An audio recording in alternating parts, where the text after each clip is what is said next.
Syrians in search of safety. There may be less violence because of Russian-brokered local ceasefires, but there are still active front lines in some areas of the country.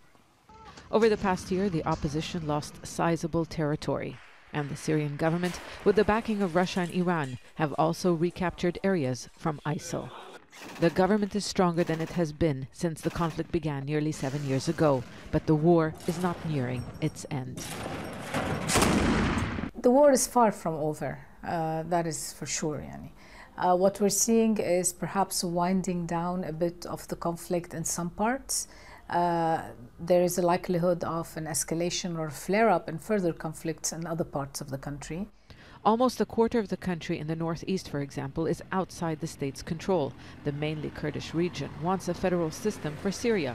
The government once said it would be ready to discuss this, but now it calls the Kurds traitors for working with a foreign country.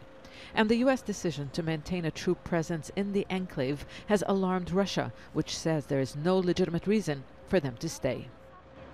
The war is not over, but the focus is already on dividing the spoils. Russia's President Vladimir Putin wants to play a lead role in brokering a political settlement. The Kremlin has successfully created an alternative path for negotiations. The Russian-led talks in Astana have overshadowed the UN-led Geneva process.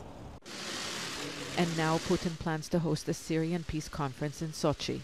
Russia's leader says he has the support of Iran and Turkey, countries that are deeply involved in the conflict.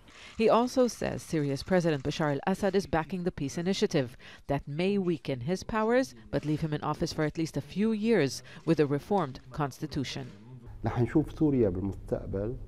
What we will likely see is a Syria not divided, but divided in terms of spheres of influence. It will be like a multinational company with countries holding shares, and of course Russia having the biggest share. A political settlement is still a long way off. For opponents of the government, what is being discussed doesn't amount to peace, but priorities have changed. In 2017, calls for Assad to be removed from power were no longer heard.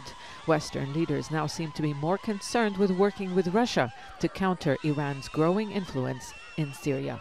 Zeina Khodr, Al Jazeera, Beirut.